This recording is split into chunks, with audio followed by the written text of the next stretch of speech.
Antes que cualquier cosa, vamos a comenzar en oración, que es lo más importante, poner este tiempo en las manos del Señor. Amén. Vamos a orar. Padre, te damos gracias en esta mañana, Señor. Te damos gracias porque tú eres bueno, porque eres bueno en gran manera, Señor, porque nos das la oportunidad de poder estar en este lugar, adorándote, exaltándote, Señor. Gracias porque tenemos esa libertad aún de poder reunirnos para escuchar tu palabra, para cantar, para compartir unos con otros como cuerpo de Cristo. Por eso te damos gracias en esta mañana, Señor, y nos ponemos en tus manos, Señor. Nos ponemos en tus manos para que seas tú hablándonos a través de tu santa palabra, Señor, y que nosotros podamos escuchar tu voz a través de ella, Señor. Padre, también te damos gracias por aquellos hermanos y hermanas que esta semana que pasó estuvieron de cumpleaños. Los ponemos delante de ti y te pedimos, Padre, que seas tú bendiciéndoles grandemente, Señor. Por los hermanos Alex Mortera, por Romina Carrizales, por Destiny Berkeley, Señor, y todos aquellos que no tengo aquí en mi lista, pero tú los conoces, Señor. Los ponemos en tus manos, Padre. Te pedimos que los bendigas, que ellos cada día se enamoren más de ti, que seas tú glorificándote en sus vidas, Señor. Que seas tú permitiéndoles a ellos en este nuevo año que comienzan estar aferrados de tu mano y vivir conforme al propósito que tú has trazado para sus vidas, Señor. Pedimos una bendición especial para ellos y para sus familias también. Padre, también te pedimos por todos aquellos hermanos y hermanas que nos han pedido oración por su salud. Tenemos una lista de hermanos por los cuales hemos estado orando, Señor. Sabemos que tú tienes el control de todas las cosas. Te damos gracias porque sabemos que aún en medio de la enfermedad, del dolor, tú estás obrando, Señor, en cada corazón. Estás cumpliendo un propósito santo y eterno. Pero nosotros como cuerpo de Cristo, como hermanos, nos unimos en oración para que seas tú fortaleciéndoles allí donde se encuentren, para que seas tú animándoles, para que seas tú abrazándoles, consolándoles, Señor, en esos momentos de angustia y de dolor, Padre. Señor, te damos gracias también porque podemos ver cómo tu mano obra de una manera poderosa en muchos de nuestros hermanos por los cuales hemos estado orando, y así como te pedimos, Señor, siempre también te damos gracias, Señor, y hoy te damos gracias también porque ya se encuentra con nosotros nuestra hermana Angie, Señor. Gracias porque la has traído con bien, porque le has permitido poco a poco irse recuperando, Señor, pero sabemos que ella está en tus manos. Hasta aquí tú la has guardado, la has fortalecido, y te pedimos que lo sigas haciendo, Señor, con sus terapias de recuperación, Padre. Te damos gracias por traerla de nuevo con nosotros, Padre. Señor, la mejor manera de agradecerte no solo es diciéndotelo, sino también como cuerpo, como iglesia, entonando unos salmos de gratitud, unos cánticos a ti, Señor. Porque tú lo mereces, Señor, porque venimos a este lugar a adorarte y a exaltarte solamente a ti, Señor, y lo hacemos de todo corazón, pero también lo queremos hacer con excelencia, Señor, con disposición, entendiendo que lo hacemos para el Rey de Reyes y Señor de Señores, que merece lo mejor de nosotros. Por eso te damos gracias una vez más, Señor, en el nombre de Cristo Jesús. Amén y amén. ¿Cómo están? Bien, qué bueno verles una vez más. Le damos gracias al Señor porque nos da la oportunidad de estar una vez más en este lugar, adorándole y exaltándole. Eso es lo más importante. Un saludo muy especial a los hermanos que nos están viendo ahorita en la transmisión en línea. Un saludo para todos ellos, que el Señor les bendiga donde quiera que se encuentren. También un saludo para pues todos los que nos están visitando en esta mañana. Quiero pedirle a los adolescentes que pueden pasar con Breiner, tienen su clase también. A los niños también que nos acompañan esta mañana. Recordemos estar orando por este ministerio. Es un ministerio muy importante dentro de la congregación. Necesitamos hombres y mujeres valientes, esforzados, que quieran ayudarnos en este ministerio infantil. Como les decía, me gustaría conocer si hay alguien que nos está visitando en esta mañana por primera vez, que nos está acompañando, o alguien trajo algún invitado que nos quiera presentar. Entonces puede levantar su mano, por favor, o todos somos de casa. Tenemos invitados.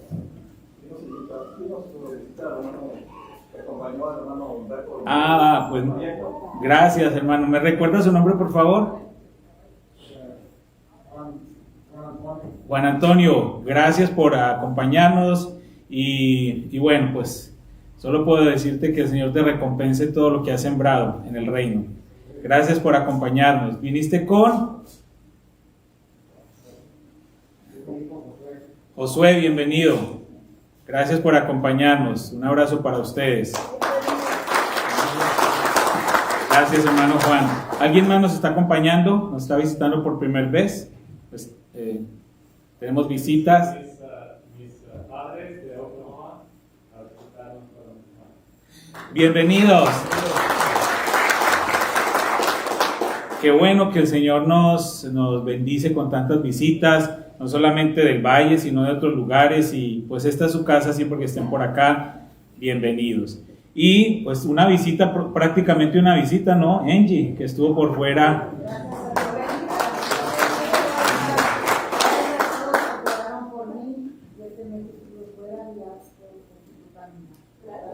Qué bueno, Angie, nos alegra mucho que nos esté acompañando nuevamente. Y bueno, pues creo que nos sentimos contentos cuando podemos vernos nuevamente. Algunos salen, algunos están por fuera un tiempo. Hay situaciones también de salud que obligan a muchos de ustedes a estar por fuera y entendemos eso, pero siempre estamos orando por todos y le damos gracias al Señor porque la iglesia pues sigue, como dice ese corito antiguo, sigue caminando, sigue avanzando, ¿no? Y eso es lo más maravilloso. Siempre hay personas nuevas.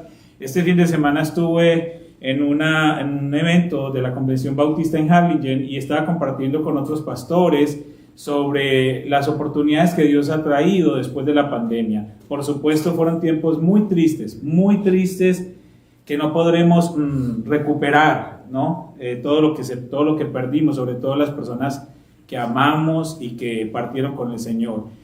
Pero poniendo a un lado esas emociones y esos sentimientos y viendo desde la perspectiva eterna de Dios, podemos ver que la pandemia nos abre a la iglesia una gran puerta de oportunidades. Y si nosotros como iglesia entendemos que Dios está obrando y que lo que pasó sencillamente fue un sacudón, un remesón para la iglesia y aprovechar lo que viene, pues vamos a seguir avanzando, creciendo, cumpliendo el propósito de Dios.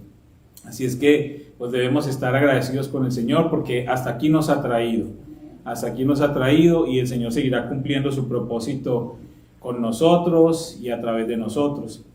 Quiero solamente compartirles algo que me emociona mucho. Son pequeñas cositas que vamos haciendo, pero que van sumando, ¿no? Van sumando para que nosotros como iglesia pues sigamos avanzando, ¿no? La semana pasada hicimos unos cambios, teníamos afuera en el patio unos columpios que yo creo que los pusieron ahí antes de que yo naciera. Se ven, ¿no? Pero el Señor nos permitió cambiarlos y ahora tenemos unos más nuevos, más cómodos para nuestros bebecitos, porque ya los otros se maltrataban sus piernitas y ahorita los niños nacen como bien abullonaditos, ¿cierto? Así como las Michelin, ¿no? Bien. Entonces ya no cabían en los otros, ya se tallaban ahí, se maltrataban sus piernitas. Ahora tenemos unos para que estén bien cómodos esos bebés hermosos que el Señor nos regala y pintamos también la estructura metálica se lijó porque estaba muy maltratada y se podían hacer daño a los niños, se pintó, se arregló, entonces gracias a Dios por eso. Y yo no sé si ustedes son detallistas, pero creo que cuando entramos hoy al estacionamiento como que los ojos nos hicieron así porque teníamos pintura nueva. Bueno, estos son juguetes también que compramos esta semana pasada para nuestros bebés, para los niños. Todo esto lo estamos haciendo con parte de la ofrenda de acción de gracias que ustedes compartieron. Y tenemos también, pudimos pintar las líneas porque ya estábamos ya estacionándonos así todos contra todos, ¿no? Entonces pusimos ya las líneas, Dios tocó el corazón de hermanos de la congregación para que donaran y sembraran ese trabajo, la iglesia compró la pintura y por ahora por lo menos ya pudimos pintar esas líneas para cumplir también con toda la reglamentación, estemos en orden. Recuerden que la línea roja es para que no nos estacionemos ahí, ¿no? Todos los que tienen una licencia y presentaron un examen saben que no nos podemos hacer ahí, así sea muy cómodo y nos quede más cerquita de las puertas, no nos hagamos ahí, en los estacionamientos, ¿ok? Tenemos unos estacionamientos también especiales para las personas con alguna limitación para caminar o algo y están más cerquita pues de la banqueta, de la acera. Entonces todo esto es parte del orden de la iglesia. Les comparto esto, ¿por qué? Porque aunque son pequeñas cositas, todo el tiempo las hemos estado haciendo, pero no se las comunicamos a ustedes. Entonces yo considero importante que, aunque sean pequeñas cosas, les comuniquemos a la iglesia lo que estamos haciendo.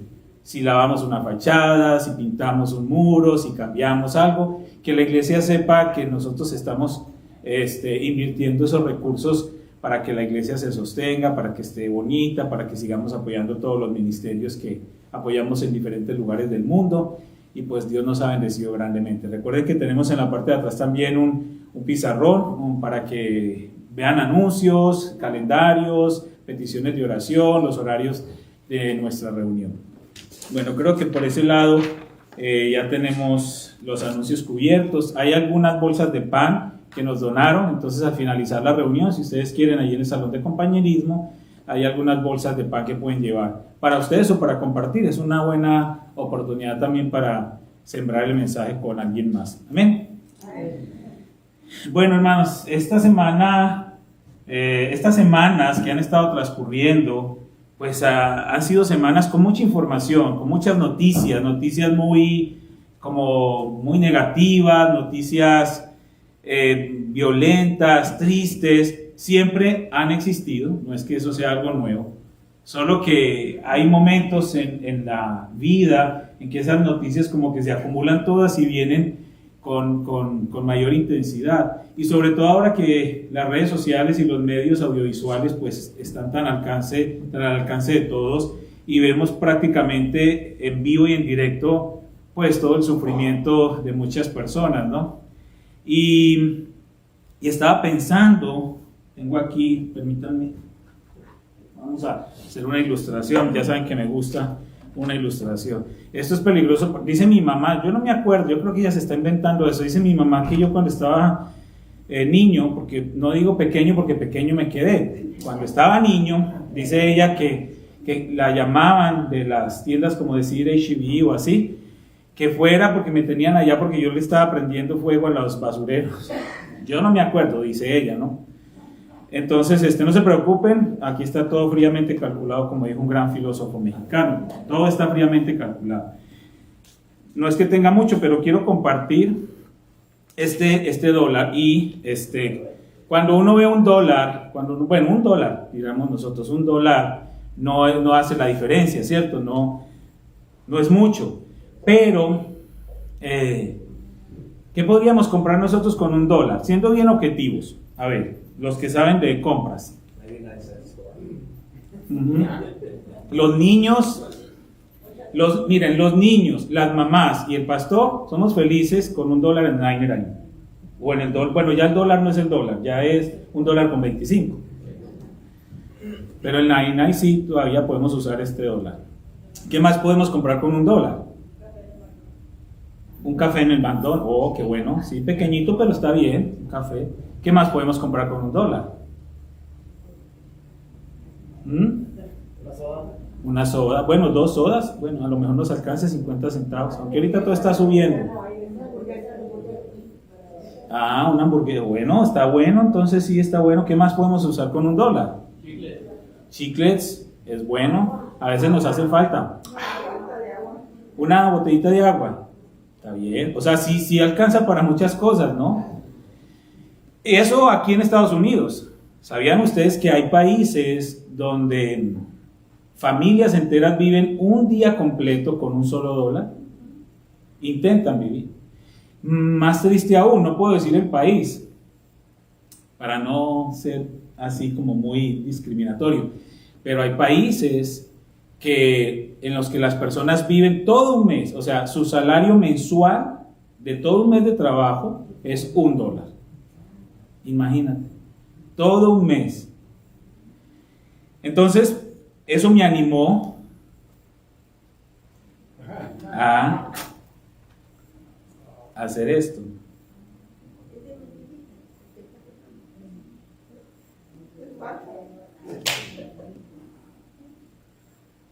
Después nos daremos cuenta. Bueno, creo que ya no podemos comprar ni el McDonald's, ni podemos comprar el Burger King, ni mandarlo para alguno de estos países como ofrenda para que una familia viva un mes. Pero sí le creemos a tu mamá, ¿verdad? Sí. Una pregunta, hermanos. Una pregunta. ¿A algunos de ustedes le generó algo, molestia o algo, que yo haya quemado $1 con el que una familia en un país de Centroamérica pudiera vivir un día? ¿A quién le molestó? Si sean sinceros, el que le haya molestado, levante la mano. Alguien que haya pensado algo más, digan lo que piensen, lo que quieran decir, están libres. O sea, en este momento no se les es contado por pecado nada de lo que digan. Hay un lapso de 2 minutos para que digan lo que quieran. Hermano, Se está quemando el dinero de un país. se está quemando el dinero de un país. Eso también es un delito, ¿cierto? ¿Qué otra cosa quieren decir? ¿Qué sienten? Sí, hermana Carmen.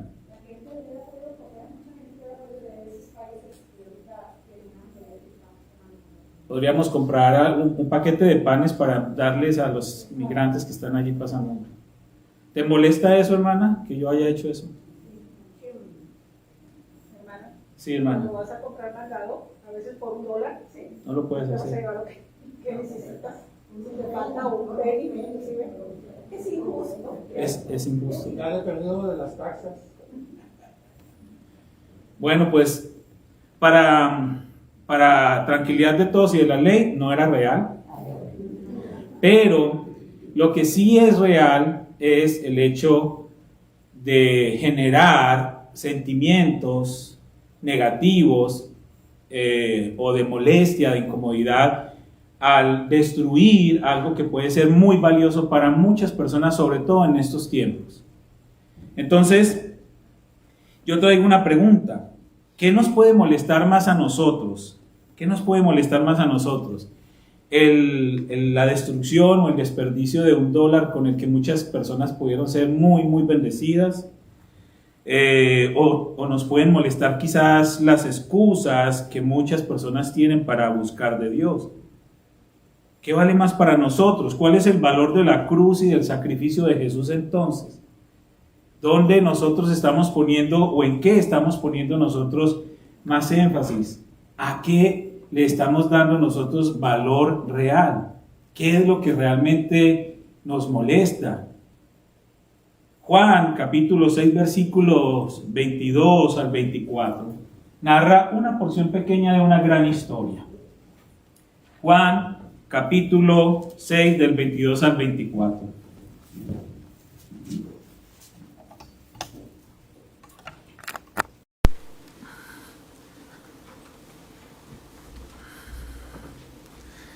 Dice la palabra del Señor.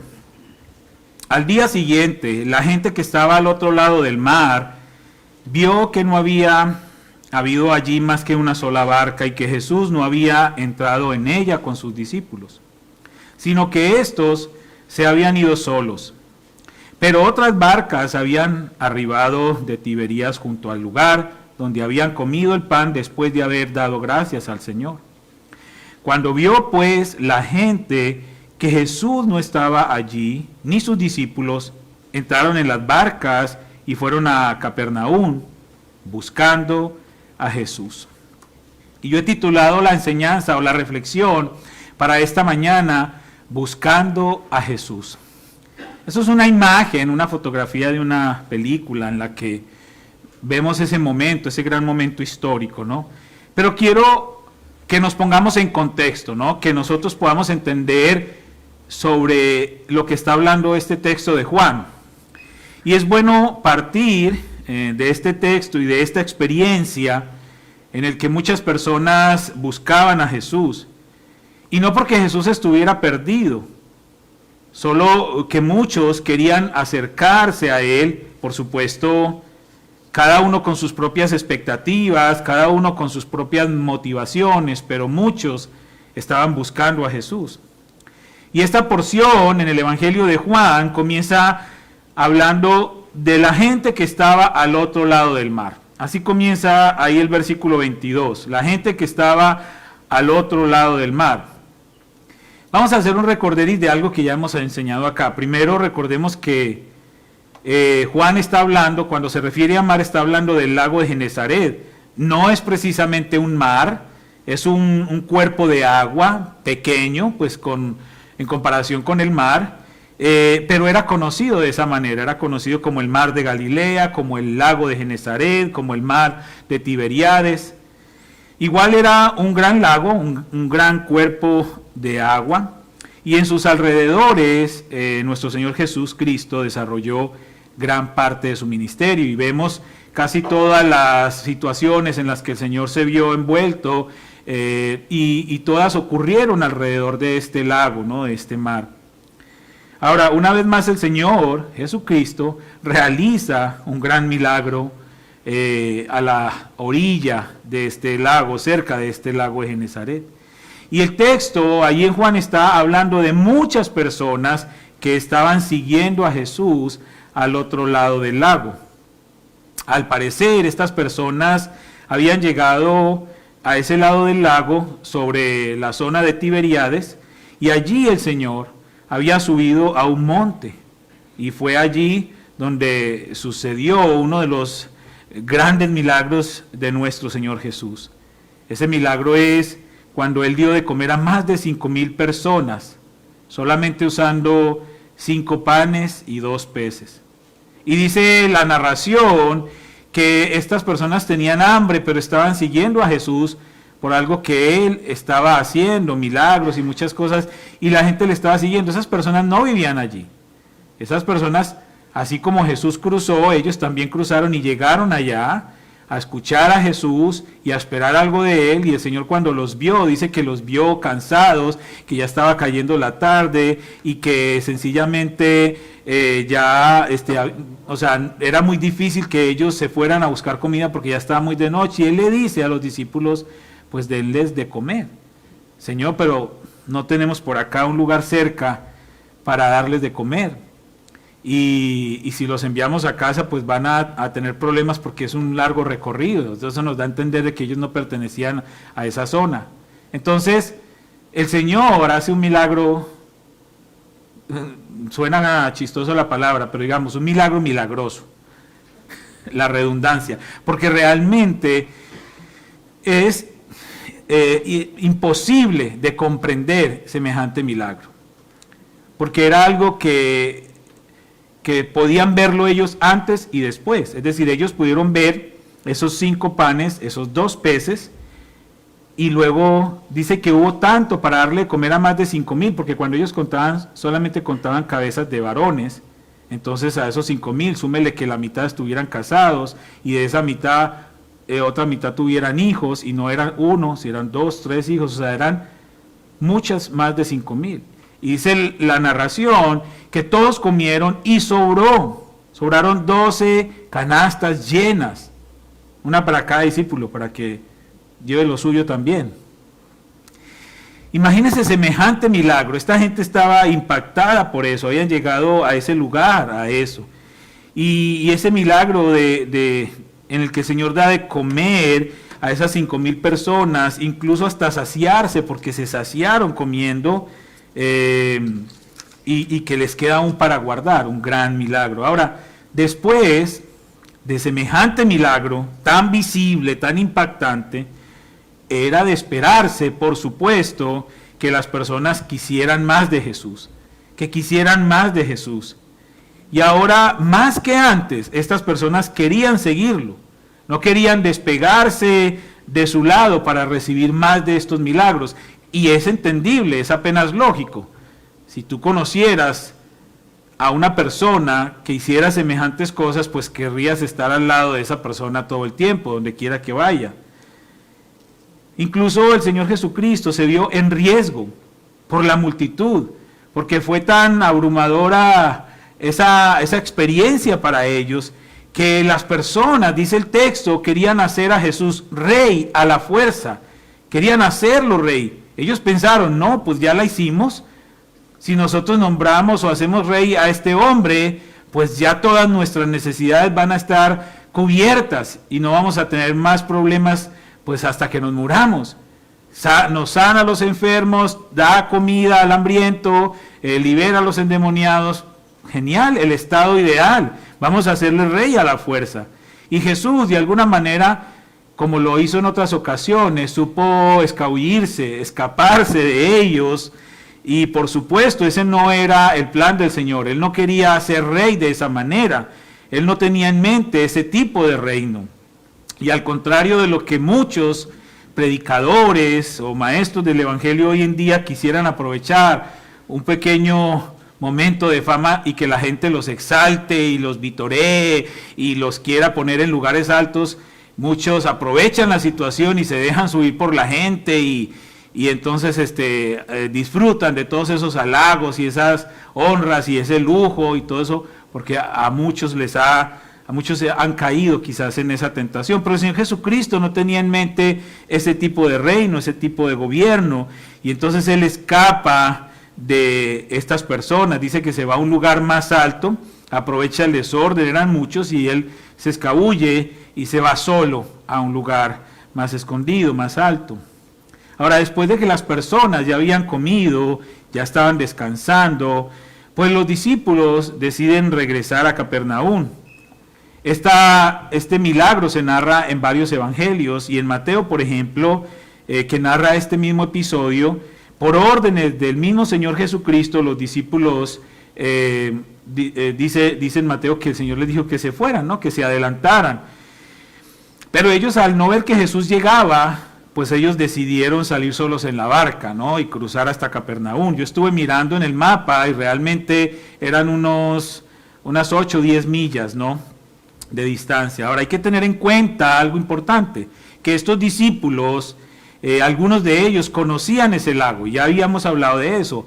Algunos de ellos eran pescadores y ese era el lugar donde ellos trabajaban, en ese lago de Genesaret. Entonces ellos conocían un poco, digamos, esa geografía, esa zona ahí, y ese lago particularmente se conocía también porque de un momento a otro surgían unas tempestades de la nada, podía estar muy despejado el cielo, muy soleado, y de un momento a otro, a la mitad del camino, se levantaban vientos fuertes y tormentas, y efectivamente eso fue lo que pasó. Entonces estos discípulos se suben a la barca, están esperando a Jesús, no llega, ya dice el texto que estaba cayendo la tarde, calculemos que ya se estaba oscureciendo, 7 de la noche, yo nunca he ido a Israel, pero 7 de la noche, 8 de la noche más o menos, ya estaba el sol cayendo, ¿no? Entonces ellos dicen, no, pues ya, vámonos y pues el Señor llegará mañana, o pues Él sabrá cómo llega, pero vámonos nosotros, Él dijo que fuéramos. Entonces ellos se suben a la barca y empiezan a avanzar. Pero a la mitad del camino, dice la narración, sí, que se empezaron a levantar esos fuertes vientos y todo, y contrario a otro episodio que tuvieron, en este caso no tuvieron tanto miedo. Realmente el miedo fue cuando en medio del lago el Señor Jesucristo se les aparece caminando sobre las aguas y se encuentra con ellos. Dice el texto que iban a la mitad del camino, que habían remado unos 5 o 6 kilómetros, unas 3 o 4 millas habían remado ya, y entonces el Señor, ellos se asustan, tienen un momento en que se asustan, piensan que es un fantasma, bueno, luego el Señor les habla, se sube a la barca y rápido llegan al otro lado. Pero hay que observar algunos detalles con atención en esta narración. Yo les he insistido mucho, siempre, cuando leemos la Biblia, que seamos muy observadores, que seamos muy detallistas. No solamente seamos observadores o detallistas para ver lo malo en los demás o para ver todo lo que no nos gusta. Seamos observadores y detallistas en la palabra, porque de allí sí vamos a sacar cosas provechosas. El texto dice que los discípulos a la mitad del camino habían remado, como les digo, unas 3 o 4 millas. Entonces podríamos calcular que si la mitad del camino eran 3 o 4 millas, por lógica matemática, pues todo el camino, todo el tramo total era de unas 8 millas aproximadamente.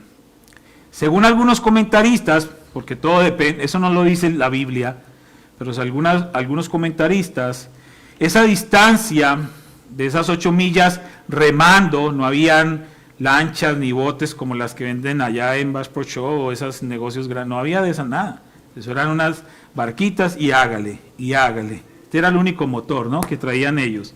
Entonces dicen más o menos que navegando, que remando esa distancia, teniendo en cuenta los vientos y esa tormenta que también les detenía un poco, se podrían tomar más o menos de 12 a 15 horas en ir de un lugar al otro.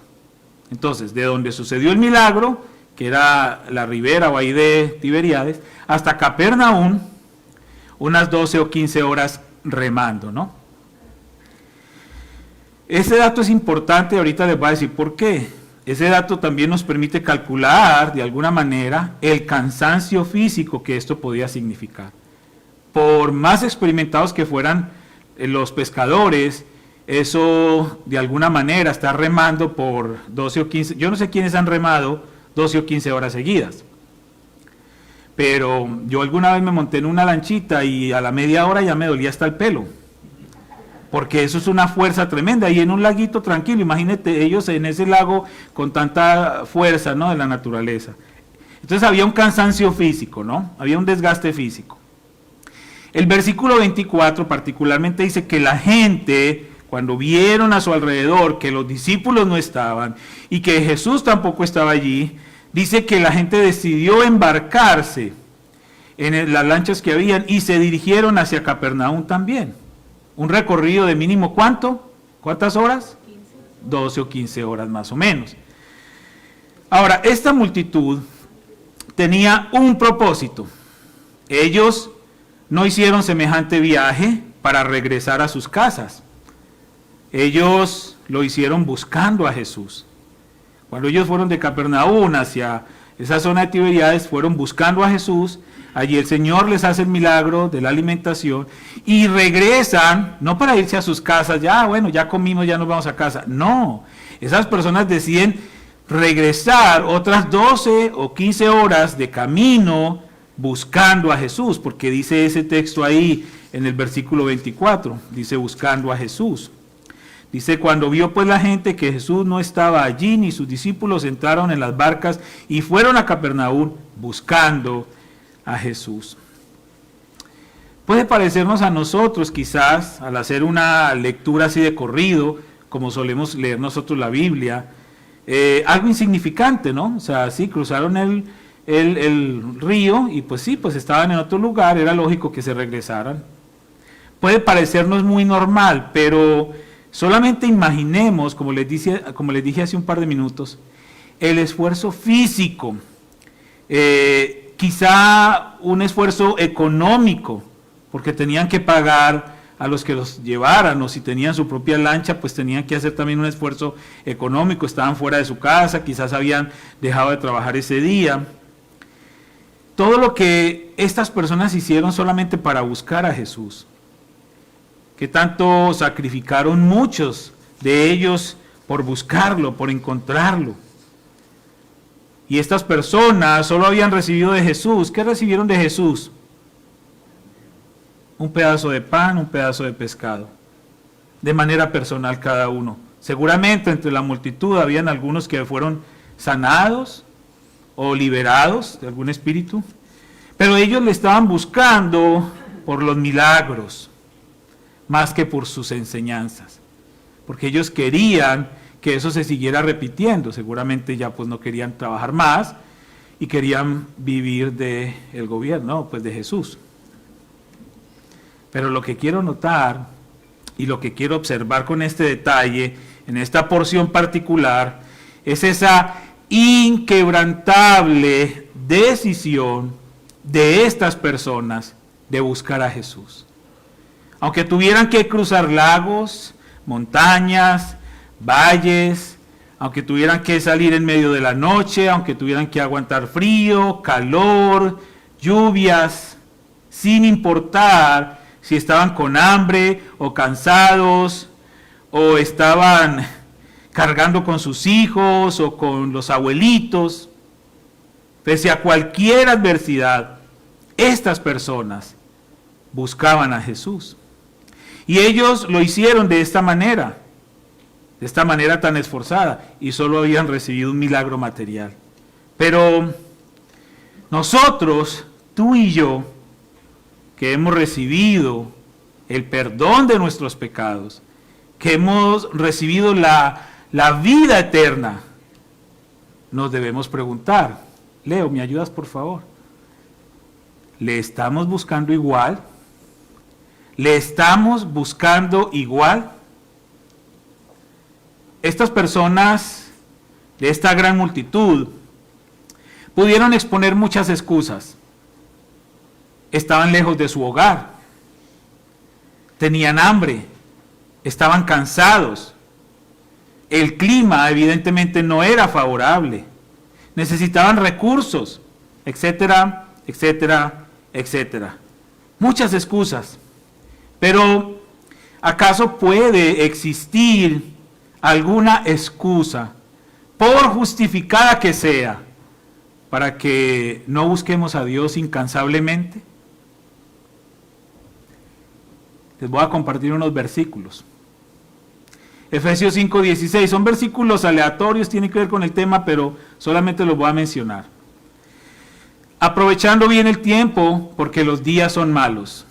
Efesios 5:16. Hebreos 10:25, no dejando de congregarnos, como algunos tienen por costumbre, sino exhortándoos, y tanto más cuando veis que aquel día se acerca. Primera de Corintios capítulo 15, del 57 al 58. Mas gracias sean dadas a Dios, que nos da la victoria por medio de nuestro Señor Jesucristo. Así que, hermanos míos amados, estad firmes y constantes, creciendo en la obra del Señor siempre, sabiendo que vuestro trabajo en el Señor no es en vano. Isaías 55, del 6 al 8. Buscad a Jehová mientras puede ser hallado. Llamadle en tanto que está cercano. Deje el impío su camino y el hombre inicuo sus pensamientos, y vuélvase a Jehová, el cual tendrá de él misericordia, y al Dios nuestro, el cual será amplio en perdonar. Porque mis pensamientos no son vuestros pensamientos, ni vuestros caminos mis caminos, dijo Jehová. Y el Señor en su soberanía, una y otra vez, desde el Génesis hasta el Apocalipsis, nos habla con amor y nos exhorta para que le busquemos, para que volvamos a Él, para que seamos obedientes, para que cumplamos el propósito por el cual fuimos creados. Usted y yo no fuimos creados, no fuimos puestos en esta tierra para solamente crecer de acá, ni de acá, ni de acá.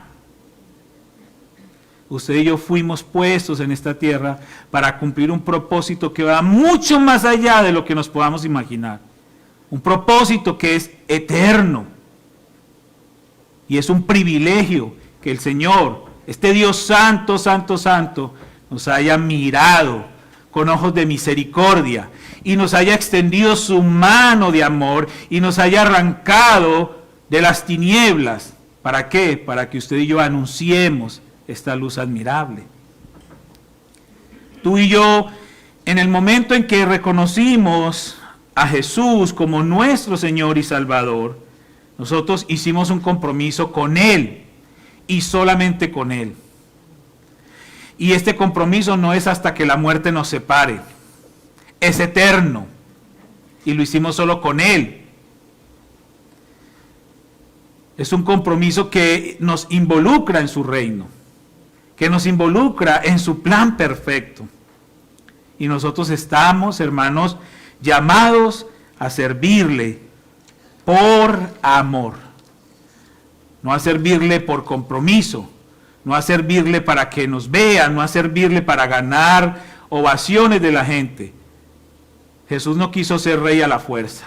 Él tenía un reino diferente, un reino eterno, voluntario, sacrificado.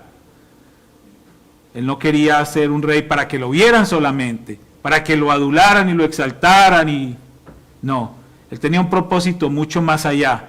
Y en ese propósito nos ha involucrado a usted y a mí. Entonces, hermanos, en esta mañana, oremos y pidámosle a Dios que nos guíe en este propósito. Y que nosotros podamos ser sabios y podamos ser entendidos de los tiempos que vivimos y de la necesidad de la iglesia. Que cada uno de nosotros como verdaderos cristianos trabajemos para construir en vez de dividir, sumar en vez de restar, multiplicar en vez de dividir, ofrecer en vez de demandar, dar sin esperar recibir. Dice Hechos capítulo 20, versos 34 al 36. Antes vosotros sabéis que para lo que me ha sido necesario a mí y a los que están conmigo, estas manos me han servido, dijo el apóstol Pablo, refiriéndose en la obra del Señor. Él trabajaba para sustentar las necesidades de su familia sin apartarse de cumplir el mandato del Señor.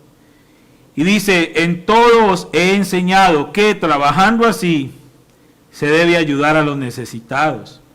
Y recordar las palabras del Señor Jesús, que dijo, más bienaventurado es dar que recibir. Cuando hubo dicho estas cosas, se puso de rodillas y oró con todos ellos. Todo lo que está pasando a nuestro alrededor, hermanos, es real. Está escrito en la Biblia. Y nos conmueve. Nos conmueve. Nos atemoriza, quizás. Pero algo que sí debe producir todo lo que está sucediendo a nuestro alrededor es sacudirnos y exhortarnos para que nosotros podamos darle valor a lo que realmente necesita valor. Que no solamente nos incomodemos porque estamos destruyendo un bien material, que nos incomode el que la iglesia no esté cumpliendo su misión, que nos incomode en que como cristianos no estemos haciendo lo que tengamos que hacer y que estemos solamente esperando y demandando de Dios todas sus promesas, cuando las promesas también tienen demandas. Nosotros no tenemos que hacer nada para ser salvos, que quede claro. No tenemos que hacer nada para ser salvos, porque la salvación es un mérito de Jesucristo. Pero nosotros sí debemos hacer cosas para demostrar que somos salvos. Eso sí, eso sí. Y es necesario, hermanos, que meditemos profundamente, no religiosamente. No podemos seguir jugando a ser cristianos. No podemos seguir jugando a ser cristianos. Como cuando éramos niños y quizás jugábamos a la cafetería, al banco, al restaurante, a la comidita, qué sé yo. No, no estamos para jugar a ser cristianos. Entonces voy los domingos, a veces sí, a veces no, porque está haciendo calor, porque está haciendo frío, porque me llegó una visita, porque no me funciona esto, porque se me dañó tal cosa, porque el gato maulló, porque el perro ladró, porque... No, hermanos.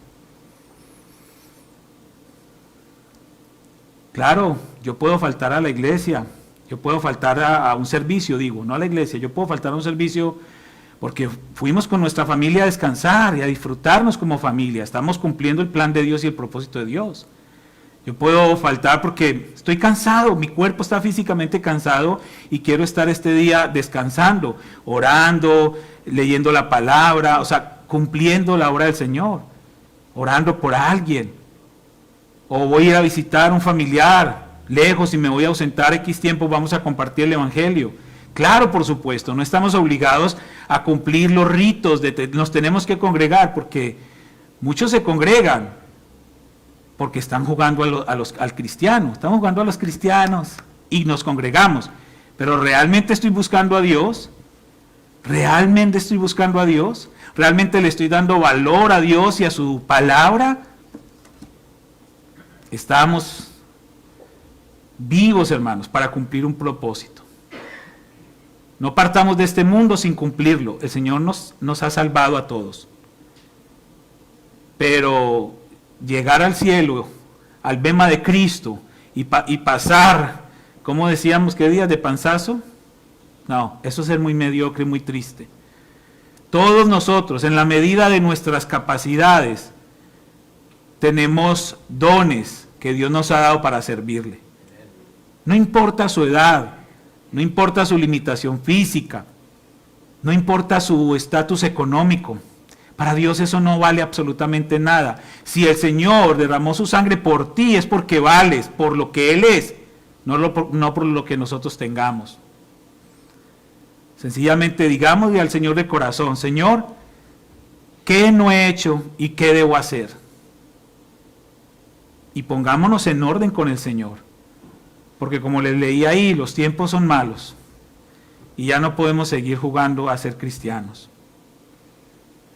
Ya no podemos seguir peleándonos, discutiendo, criticándonos, perdiendo el tiempo, juzgando todo.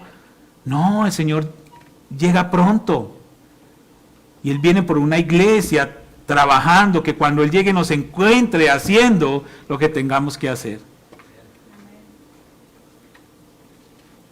Dios está hablando. Y es solamente lo que yo les puedo compartir en esta mañana. Que el Señor nos ayude, porque todos nosotros necesitamos ponernos en orden. Amén. Vamos a orar. Padre, te damos gracias en esta hora, Señor. Padre, gracias porque cuando eres tú el que está hablando, Señor, no hay un bosquejo que nos pueda limitar. No hay un programa que nos pueda limitar, Señor, porque tú cuando estás hablando a la iglesia, estás hablando como un padre a los hijos, porque nos amas, Señor. Y aunque haya corrección, aunque haya exhortación, todo eso viene de un Dios de amor, que lo ha dado todo por nosotros y que estamos dispuestos nosotros a dar por ese Dios de amor. Ayúdanos, Padre, para que nosotros podamos ponernos en el orden correcto, Señor. Que nosotros podamos entender que aunque estamos en este mundo y tenemos que seguir viviendo en este mundo, Señor, lo vamos a hacer de tu mano, con tu ayuda, pero poniendo todas las cosas en el orden correcto. Gracias por cada hombre y mujer en cualquier lugar del mundo que ha dispuesto su vida para buscarte y que no ha tenido ninguna excusa para buscarte cada día con más y más desesperación. Gracias, Señor, porque muchos de ellos están en esta congregación. Gracias por todos aquellos que te buscan cada día. De alguna u otra manera están deseando encontrarte a ti cada día en su manera de vivir y ser útiles en el reino, cumplir ese propósito para el cual tú les has creado. Y aquellos que aún no han tomado esa decisión o que aún están allí meditándolo, planeando, divagando, Señor, pues sé tú obrando en su corazón y permitiéndole a cada uno de ellos entender qué es lo que realmente tiene valor y qué es lo que de verdad nos debe incomodar o que nos debe de producir en nosotros cualquier sentimiento. El celo por la palabra, el celo por el evangelio, el celo por el reino. Te damos gracias, Señor, en el nombre de Cristo Jesús. Amén y amén. Gracias, hermanos, que el Señor les bendiga grandemente.